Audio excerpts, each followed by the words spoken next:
Okay, so basically this is a little this is a repo for like an article I wrote with TensorFlow, and essentially it's just basically walking people through a tutorial of how to use Google's show and tell model, which is essentially just a vanilla caption generation model. Input some image through like I don't know VGG16 or like one of the state-of-the-art neural networks or something, and then output a caption via an RNN LSTM. Um, and I mean, I could just run these notebooks, but rather than do that, I'm gonna just, well, I mean, that would take like a few minutes to do. But since we have a class, I'm actually gonna walk through a live coding session, and feel free to ask questions on stuff I'm doing, so that if you want to do something RNN based for your project, you have all your questions answered. Yeah. So without further ado.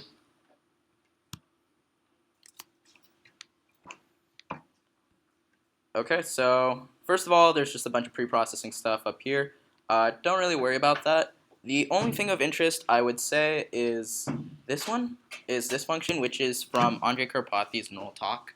And essentially what he does is he basically just gets pre-trained word embeddings to initialize his weight using like word2vec, which we talked about at some point in this class. I think, maybe, yes, back me up on this, guys. So yeah, we talked about word2vec at some point in our class, and all he's doing off of this is he's getting the he's getting an initial bias vector to help initialize his encoding weights. Don't really worry about this too much. You'd probably be fine if you train an RNN LSTM without initializing this way. Just in case you're curious, go check out his talk. It's pretty cool, and he explains more about what's going on here. Okay. Next, on to the actual meat, onto the caption generator. So in this caption generator, there is several parts. So actually, backing up 1 second.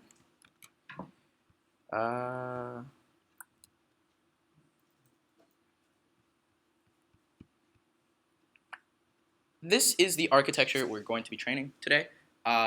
You have some input image. It gets fed through your convolutional neural network. Then after getting fed through your convolutional neural network, you push it into an LSTM, and you essentially just set the state. So the reason we do this is normally you start off training an LSTM with like some zero caption, giving it a start token.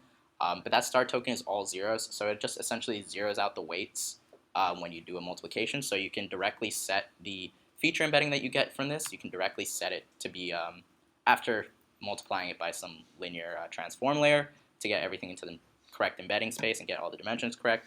You can literally just assign this embedding as the initial state of the LSTM, and then the LSTM will go on its merry way and take the words you feed in and predict, or in the yeah, the caption generator, after setting the state, will go on its merry way, take an input word, and did like Phil or whoever taught RNNs talk about sequence to sequence learning? Yes, no?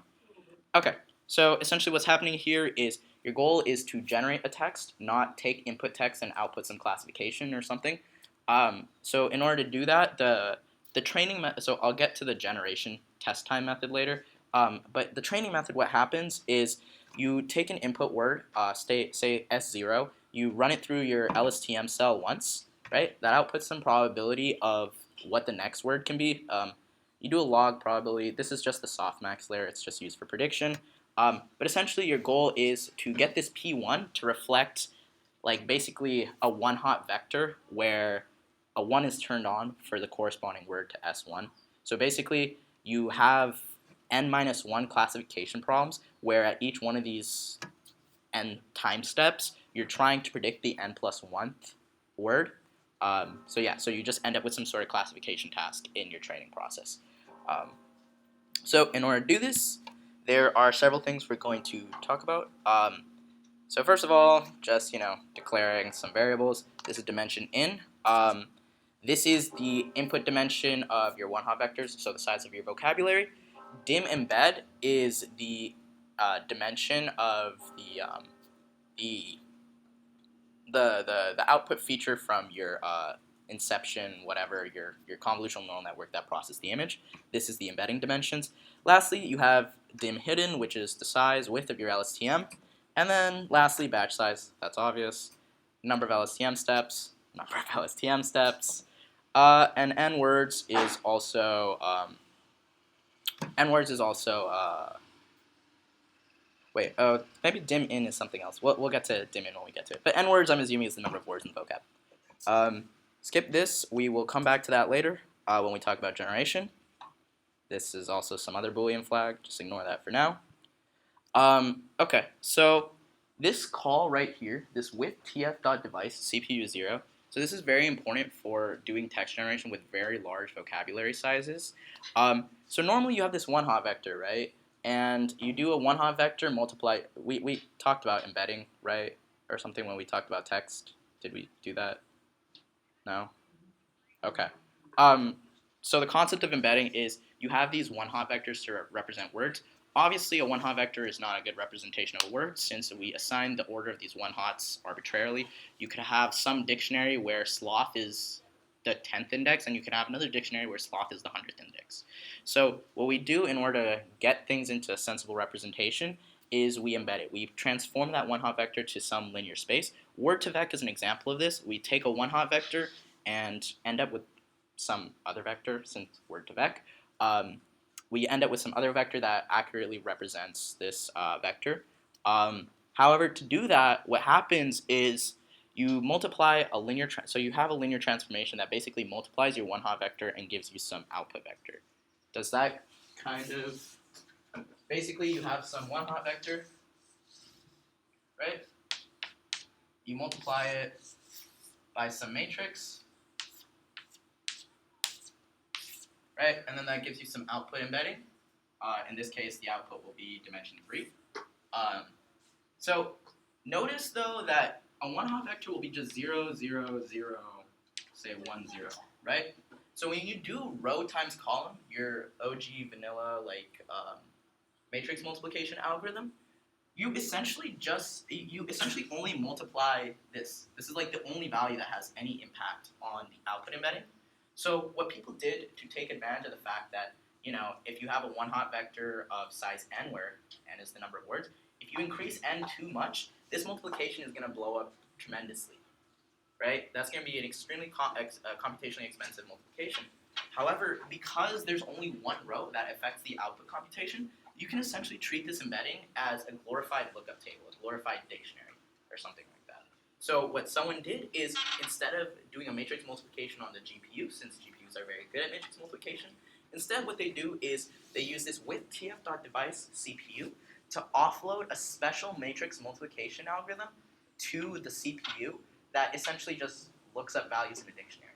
So by looking up these values in a dictionary, it can just leverage the CPU's ability to access memory randomly really well, and from that can pull these embeddings really quickly and can work on much bigger vocabularies. So it doesn't get affected. The multiplication type does not get affected by the number of words in your vocabulary.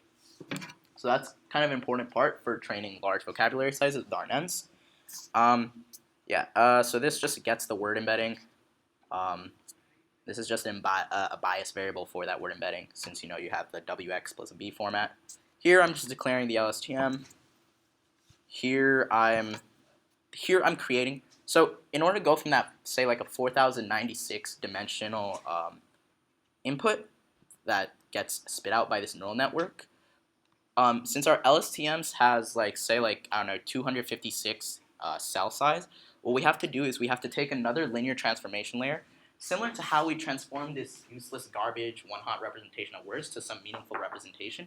We take this 4096 dimensional representation of an image, we take that, and we multiply it by another linear transformation layer to get to, say, a 256 dimension version of that 4096 dimensions version. And we're doing this right here with this call with these variables. We're going to use them later. Lastly, you have self.word encoding and self.word encoding bias. This takes the output of your LSTM and multiplies it, and that's what actually will go through after doing the multiplication of these variables with the output of your LSTM. That's what will get fed into the softmax classification. So this is essentially your last layer before your softmax or sigmoid layer. Okay, so those are the variables that we have in play. Next, we got to the building model part where we actually build the model that we're going to train. So did we, when we talked about TensorFlow earlier, did we talk about placeholders? Have we covered TensorFlow at all in this course? Yes? No? Okay, yeah. Okay, well, cross internally declares these things called placeholders. Remember how we said that a neural network is essentially a giant computational graph, right? Where all the nodes are connected? Well, there's like two sets of nodes that aren't connected from front and back. There's the input nodes and the output nodes. The output nodes will get spit out and you'll be extracting them. And there's the input nodes which are the actual entry point of the graph. These tf.placeholders declare the entry points into your computational graph. In cross, what happens when you do the cross.compile, fit, train, whatever, it's internally declaring a cross.placeholder, which internally will then create a tf.placeholder and create an entry point into your graph. Yeah, so here I'm just declaring dimension sizes, self.batch size, self.dimensions for the image, batch size, number of LSTM steps. And the way I'm representing the caption placeholder is instead of 1-hots, I'm just representing the index of the word since I'm going to be doing this fancy lookup table thing. So yeah. Okay, so lastly, there's this mask option. There's this mask placeholder. Don't worry about that for now. I'll talk about it in a second. But essentially what this is for is it's a tool that you can use. So these computational graphs, in order to make them as efficient as possible, you can't run these computational graphs on different length time sequences. And obviously all sentences aren't the same length. So what you do is you take these sentences and you add zeros to the end, you pad zeros to the end, and this mask value will essentially just be telling you which portions of your sentence are actually relevant, which ones are in play or not, and they're just going to be zeros and ones. And this is important because later when you're computing your loss, and since each time step is a classification task, all you have to do is do an element-wise multiplication of this mask and your outputs, and you can zero out a loss from a nonsensical step, a step that should not have existed but had to happen anyways because the computational graph had to have the same length time sequence for everything. Okay, so it's a lot to absorb, but that was just the declaration part. Now we can actually talk about the construction and the structure of the graph, how you do that. So this image embedding portion, so I'm not passing, so for this example, it's too computationally intensive to run, say, ResNet or VGG16 on your laptops. So what I did instead is I already pre-extracted all the image embeddings for a set of pictures, given a state-of-the-art implementation of VGG16. So this image is the already extracted feature embedding of VGG16, or whatever network you choose to use for vision. Now we do essentially a matrix multiplication between this image placeholder and this image embedding placeholder and add a bias. So our standard WX plus B, just with gross syntax. And out we get our image embedding that is now in a form that we can throw into our LSTM.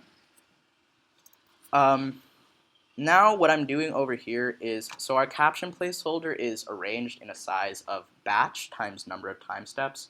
What I'm just doing here is I'm just flattening it all out so I can get the embeddings of every single object in that, so I can get every single object in that,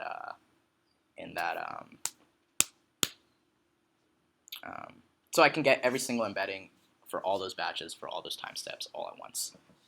And that's all I'm doing here. So I flatten it, and I then, I just perform the matrix multiplication lookup. And lastly, I just add the embedding bias right here. And then since I had everything flattened, I reshape it back. Now, before I get into this portion, which is, I have to do it for some other reason that it's out of the scope of this class. But for simplicity, TensorFlow does have some nice wrappers for doing RNNs quickly. So over here, ignore this. Over here, essentially what I'm doing is I'm concatenating the transformed image embedding to the transformed input embeddings. So I now end up with a time series that looks like this: an image embedding and then word embeddings all lined up next to each other. And now that I have these image embeddings, I can just call this function rnn.dynamicRNN, where rnn is this import.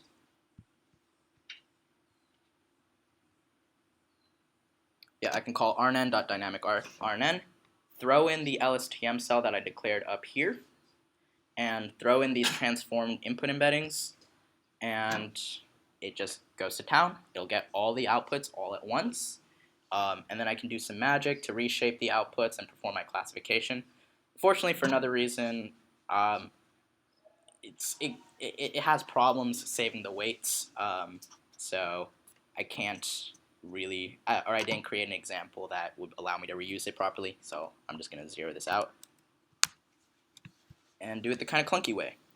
So the clunky way is, instead of having TensorFlow perform this entire RNN serially for you, what I'm doing is I have a for loop and I'm manually creating the RNN and rolling it out myself.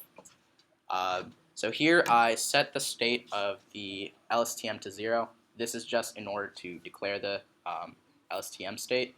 It's just to initialize the variables in the LSTM. That's it. And after this, I essentially just go through every single step of the LSTM, and I take basically the current word embedding, and I basically take the current word embedding and throw it to the LSTM, get some outputs, concatenate everything all together, and get some nice tensor at the end. The one thing I want to note, though, I want you guys to take note of is this I greater than equal to this I greater than 0 term. So essentially what this is going to do, since I have this I minus 1 here, is it's not going to compute an LSTM output for the last time step. And this is important because, so the way I have this caption placeholder set up, or this thing set up, is I have the image embedding, and then I have, say, some like 0th start token, your sentence, and then I have some end token over here, and then a bunch of zeros, right? So we want a sentence, this caption generator, to be able to predict when you have ended, but we don't want any prediction from the end, since like we should have stopped there anyways. So that's what the I minus 1 term is there for. So yeah. So on the first step, it essentially just inputs the image embedding, and then all the next steps, it just gets the word caption and tries to output something sensible.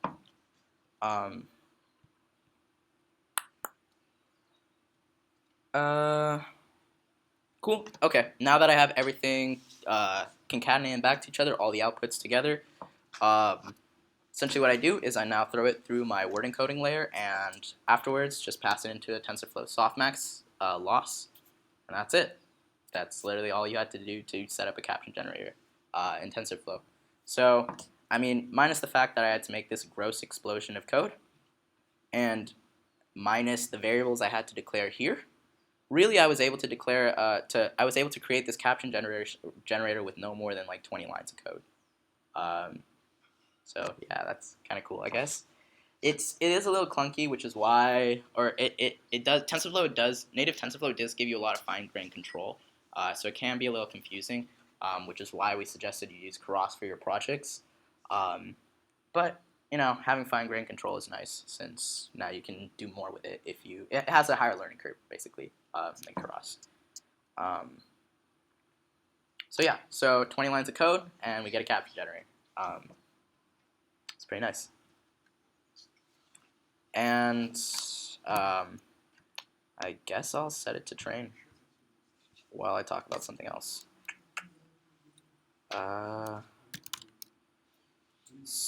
Was it in downloads or desktops?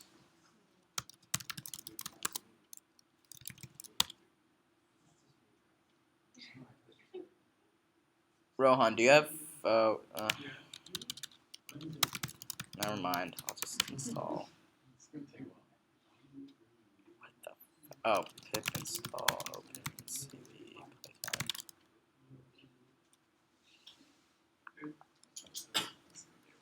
No, there's only. I think this is. If do you have TensorFlow natively on your Mac or only in a Docker container? I think I have native. Okay.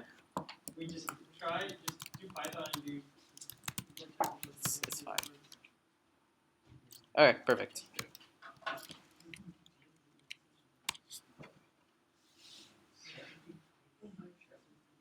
Hey. Oh, wait. That's my fault. I just have to move some downloads around.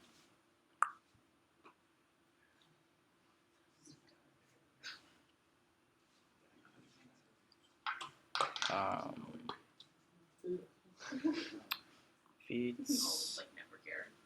So. It was GitHub/ML. Actually, hold on. Rohan, how do I declare a new folder? Open. Okay, there we go. Sorry. No, I got it.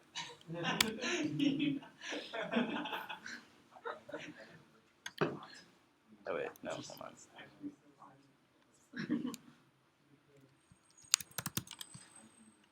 Oh, are you trying to retweet the directory? That was Yeah.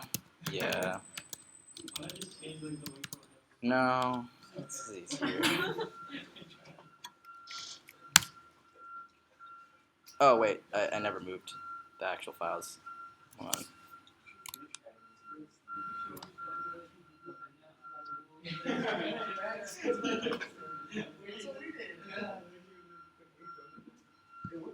Why doesn't this go? Oh my god, this is infuriating. Okay, fuck.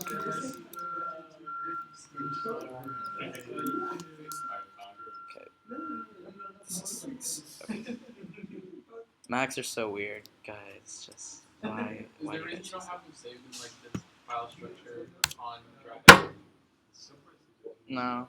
I feel like if anyone wants to go through this, they're not going to immediately. Oh no, the GitHub repo has all the directories set up, so you just have to drag and drop things. But you'll be surprised, people still are stupid enough to create GitHub issues where things are just in the wrong directories.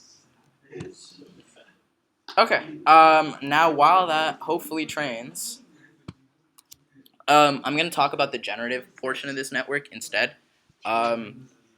So here, so in the training portion, we're just trying to predict the next output word.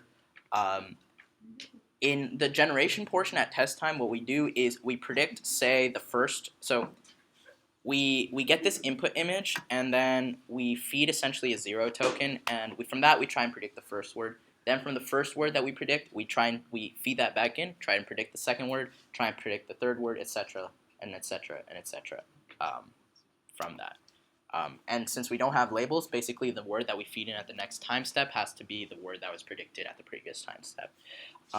So the reason we do this at test time but not at training time has to do with compounding errors. So if you are training it in this method and right off the bat you have like an incorrect, so let's say you initialize your neural network, it doesn't know what it's supposed to do.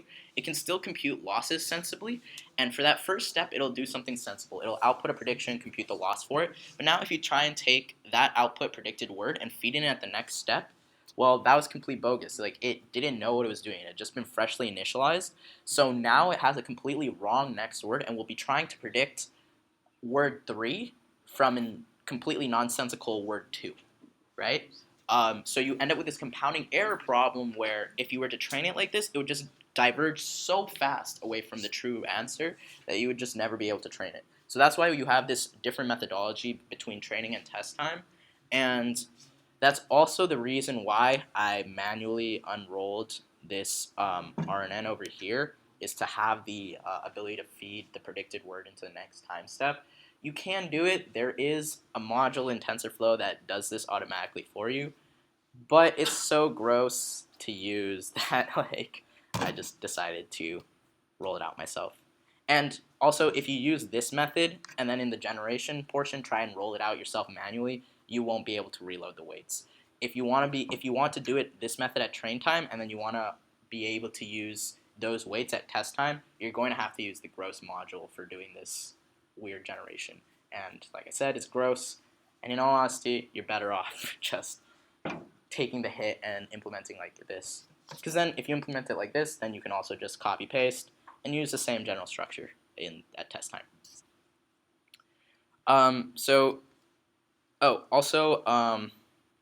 Note that after like I mask the loss values, I do this TensorFlow.reduce sum divide.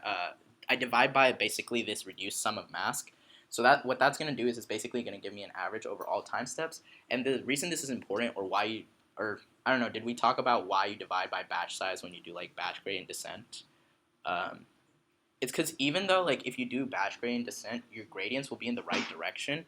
Because you have say 50 more examples, if you don't divide by say an n of 50, if you don't divide by the number of time steps, if you don't average out, your gradient step is going to be 50 times larger than it actually should be, right? So even though you're at the same point in weight space and all you're doing is evaluating that same point in weight space against more samples, if you don't divide by 50, your gradient is going to be like 50 times larger.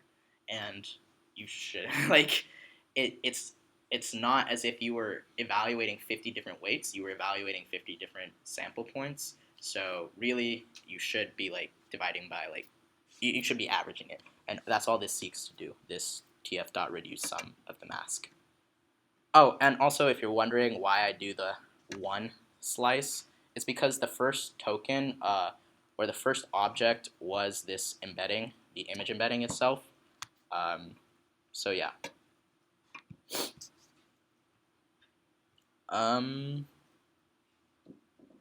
Yeah, and basically at the first time step, I'll be putting in the image embedding, but then at the next time step, I'll be using a 0 token.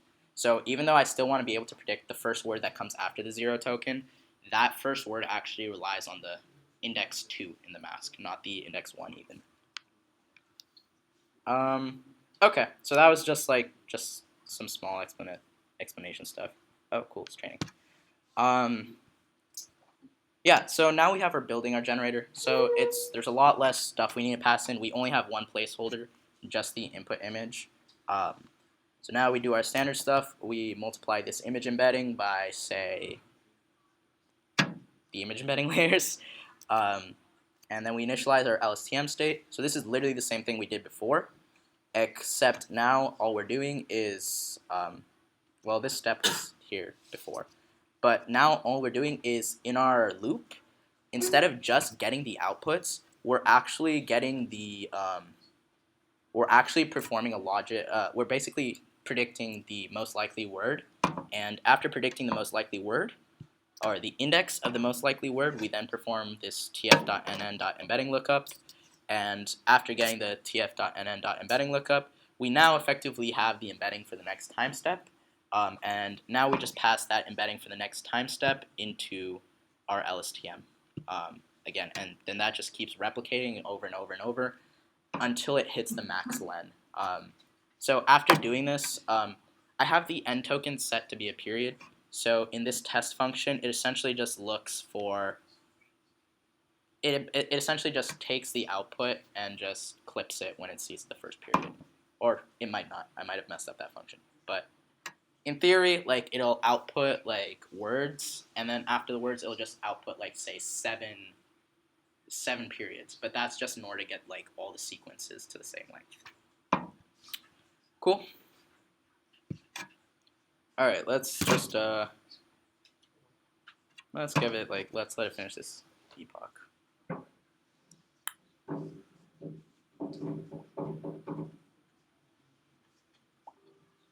Yeah, one sec. Is it possible to implement this using Keras? Yeah. I mean, you just take literally the same stuff, very similar functions. So, hold on. The nice thing about Keras is you don't have to declare these variables up here. You don't have to worry about the shapes of these embedding layers. You don't have to worry about the shapes of these multiplication layers. And actually, you don't have to worry about this tf.device CPU 0 either. In Keras, there's specifically a layer called an embedding layer, like that will also do the mask 0 functionality for you too. So yeah, the one difference though between that is you can't have the start token and end tokens both be zeros. You have to set the start token to 1, the end token to zeros, and basically all the middle values to n plus 1 value. But yeah, so to answer your question, you can use basically the following 3 layers to do this: cross.embed for the embedding, cross.lstm, with you'll have to set return sequences to equal true, and then after setting return sequences equal true, you can now do your actually I don't know how to do generation with it. Yeah, because then you run into this. Okay, but to do training, you would use an LSTM, embedding layer, and a dense layer. So all the dense layer would do is it takes this this variable and variable underscore bias format, and since we basically every single time we do where's a good example? Yeah, see, essentially every single time we want to do this dense transform, this ax plus b, we have to manually multiply and do the bias, do the add. In cross, all you'll do is say dense and the output dimension that you want, and it'll figure out all the shapes for you. So that's pretty sweet. But yeah, you can train it, but then since the LSTM function in cross will compute it for all your time steps, basically it'll do this for all the time steps. You won't be able to do this. You won't be able to do this thing where you feed in the highest predicted word into the next step. One thing you can do, though, which is hacky and won't get you as good performance, is instead of feeding in the previous word, what you do is, so basically what I'm advocating is instead of feeding in all the words and trying to get the output word, the I plus 1th word from the ith word, what you can do instead is just feed in the image embedding at every single time step and try and predict the output I plus 1. This won't give you as state-of-the-art results, but it'll give you something trainable on Keras that you can submit as a project. And the way you do this is you'd use something called Keras.repeat vector, and the Keras.repeat vector would take that image embedding and repeat it across all inputs of your LSTM.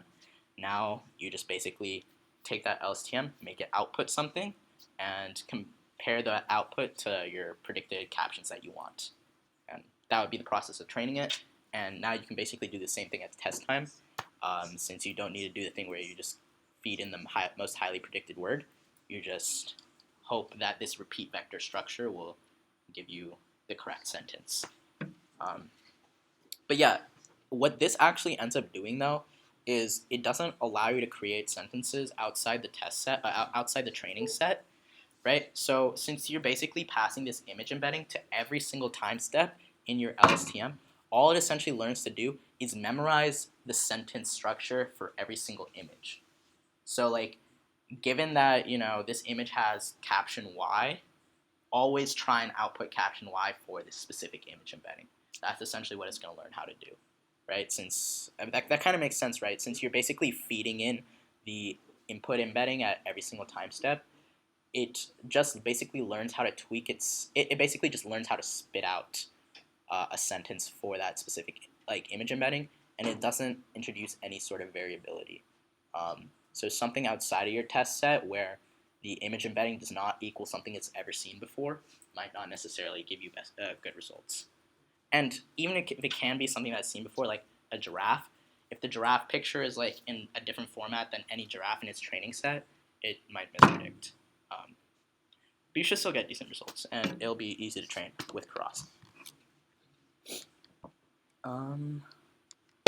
Cool. All right, let's save these. Oh, it's Control-C button.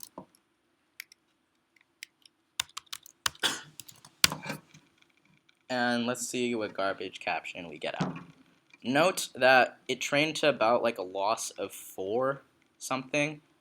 In theory, it should you should let it train until it gets to about loss 2 or loss 1 to start seeing kind of reasonable captions. Well, yeah, that's not bad actually. So what the what the picture is, it's a dude playing a guitar, actually. So like in a black shirt. So it got the black shirt and the man part right, at least, you know. It's not bad. And he is sitting when he's playing this guitar. Let me try and find the picture actually.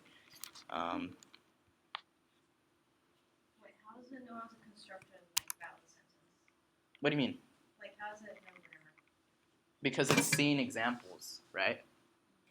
Yeah. It's seen sentences, right, for these images, and hopefully from just seeing enough sentences, it'll be able to learn English grammar. Obviously, this is a very bombastic statement, and the amount of data, the amount of sentences you need in order to actually make it like get completely realistic like sentences would, in theory, be every single like sentence ever said, right? Um, that's obviously not easy to compute for a deep net that's already really slow.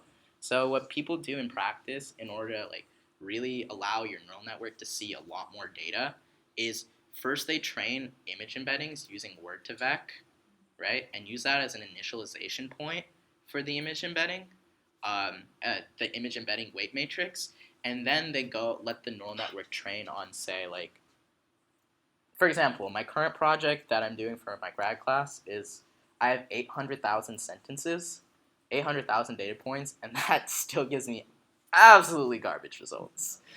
Like, horrendous. What I had to do in order to circumvent this problem and actually make it work well is I had to do some very hacky stuff with transfer learning. But essentially what I did is I first used Word2Vec to get representations of these words. Because on a CPU, you can use like Spark and big data and all these fancy buzzwords to compute, to process millions and millions and millions of data points, right? And these, like, the data computation that's needed for this Word2Vec representation isn't too hefty, right? It's only one matrix multiplication. It's not this LSTM which has like for like 10 time steps 10 really heavy matrix multiplications, and then on top of that has all the heavy matrix multiplications needed to feed into the LSTM and pull values out of the LSTM. So like you can actually train on a lot of data using like CPUs very quickly. Use that to initialize your data set, and then for say like 800,000 points, which we think is a lot, it's actually not. You can get very comparable. You can get way better results than say Word2Vec will, because it already has all the information about Word2Vec and will learn how to predict Word2Vec. But then after you take off the training wheels, like, and do some fancy stuff that I'm not going to talk about, it will then be able to surpass Word2Vec and actually learn something much closer to a global optima that would not have been learned by Word2Vec. Because Word2Vec is a completely linear operation, right? So the RNN is great because it allows you to learn these nonlinear relationships. But in order to learn these nonlinear relationships, first of all, it's already hard to train neural networks. An RNN is even harder to train because it has like this multiplicative factor to it, and that essentially the weight space becomes all funky, and it has a lot of saddle points and a lot of ripples in it, I guess is a good way to put it. So it'll just sometimes it gets training RNNs is insanely difficult and requires a lot of practice and a lot of experience fine tuning and coming up with good hacky ways to get around like terrible convergence. Because a lot of the times it'll just converge to like some garbage value that, who knows, it might even be higher than your original loss function value that you started with like at 0 iterations. So yeah, it's very difficult to train RNNs and LSTMs. And to actually get a good sense of language and sentences, you need a shit ton of data. So what you do in practice is you train CPUs to understand a meh representation of shit tons of data. Then you take slightly less data, 800,000 points, and train an RNN to learn way better representations of that data given already like a head start. Like, it's kind of like, you know, if you come into middle school with like elementary school vocab as opposed to coming into middle school with like haven't even like said your first word. Like, it's a tough leap, you know. Like, it's a high bar. But yeah, that's essentially the analogy, and it's able to learn sentences just because it literally sees sentences. So a neural network is something called the universal function approximator, which in theory means that given enough parameters, it can learn any function. That's differentiable. And given enough sample points, it can learn any function that's differentiable. But yeah, this means it requires a lot of data to tease out relationships and get good results. And this is one of the key differences between data scientists and deep learning people, is that in deep learning, it's completely data driven. You don't necessarily need to think about the problem. You kind of do to have to get over these like crappy like non-convergence problems. But basically, the deep net will learn how to tease out structure of the data.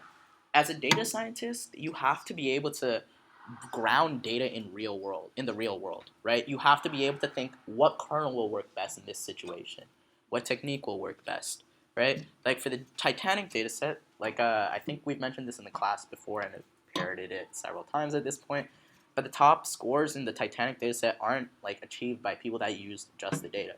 The top scores are achieved by people that took the names, performed ethnographic classification, and saw that like say Slavs were like, because they were Slavs, were much more likely to be poor and like have third-class seating, and therefore more likely, to capsize, right? Or not capsize, but not make it to like one of the little dinghies, right?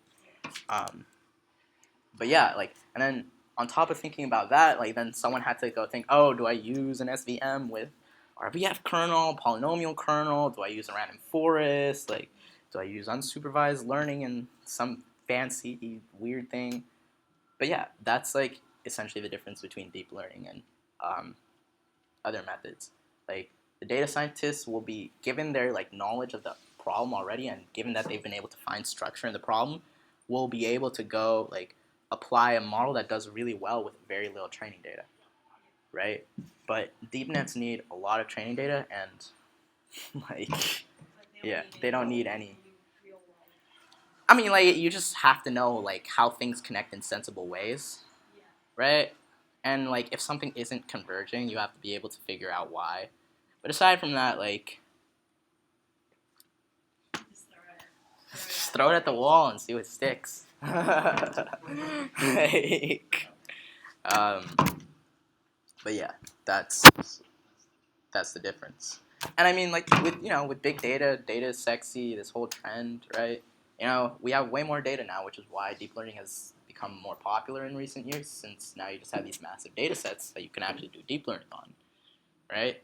So that's actually what's helped motivate the industry so much in the last few years. It's been one of the, that and the fact that we don't run deep nets on toasters anymore, right?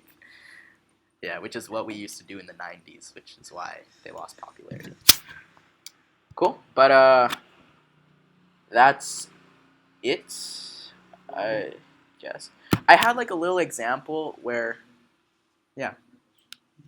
So this code that you have here, this works for Flickr 30K, right? Mm-hmm.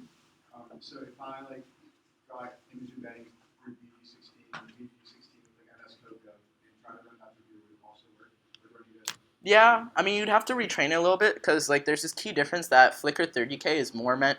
It's for Flickr photos, which are photos that people upload of themselves, right? So a lot of Flickr 30K, the challenge is describing a human doing a certain action, whereas in MS Coco they just throw a shit ton of different objects. It's common objects in context. So the thing about MS Coco is there's this bigger challenge in that you have to identify the object that's in the picture, whereas in Flickr 30K it's more about identifying a scenario, I guess. So you'd have to retrain it, but the structure is the same. Yeah. One other thing I guess I want to talk about before we go. I had set up basically this caption generator in a little Flask server so you guys could play with it, but it this neural network is too big for Flask, and it basically kills Flask in that Flask can't import TensorFlow and import the graph. It runs out of memory. So this is great because it was also going to be a segue into one of the talking points that I had about TensorFlow's flexibility. So TensorFlow runs on GPUs, right? That's where all the math happens. We just have this nice Python API for it, right? So inherently, TensorFlow is actually all C++, just with a nice Python wrapper, right? So this is really important because it makes developing with TensorFlow really easy, since you can just wrap these C++ functions in whatever language you want. There's TensorFlow Java, there's TensorFlow JS, there's all these different TensorFlow implementations. And you can, integrate it directly into your app, which is what I tried to do with Flask, and it failed miserably. But you can also not do this. So TensorFlow is great because of this C++ flexibility, your development team can say write the code in Python and then basically use Google's software build tool to basically build that neural net model into an executable that can run without any code attached to it. You can literally just ping it on a port, and your neural network will take inputs and just spit out outputs. And this is important because now you can just have this neural network sitting as just a module in your stack, and it can be reached from any other type of code language. It becomes extremely flexible and can now run on almost any single piece of software, since all software is written in C at some level, right? Or all hardware has some C abstraction. So yeah, so now you can basically, with TensorFlow's flexibility, you can have some ML dev team that does everything in Python, builds their final model, sends it up on some C executable somewhere, and now you can just ping it from any endpoint in any language that you want, given any hack or whatever you're doing. So that's one of the great things about TensorFlow, its flexibility. Cool. Anyways, hope you guys had fun. And yeah, feel free to check out the notebook. If you do get it to 2.0 loss, it does pretty good on captioning. And it does really good on, since it's trained on Flickr 30K, it does really good on human captions. So take wacky selfies doing random shit and see what happens. Yeah. Thank you guys.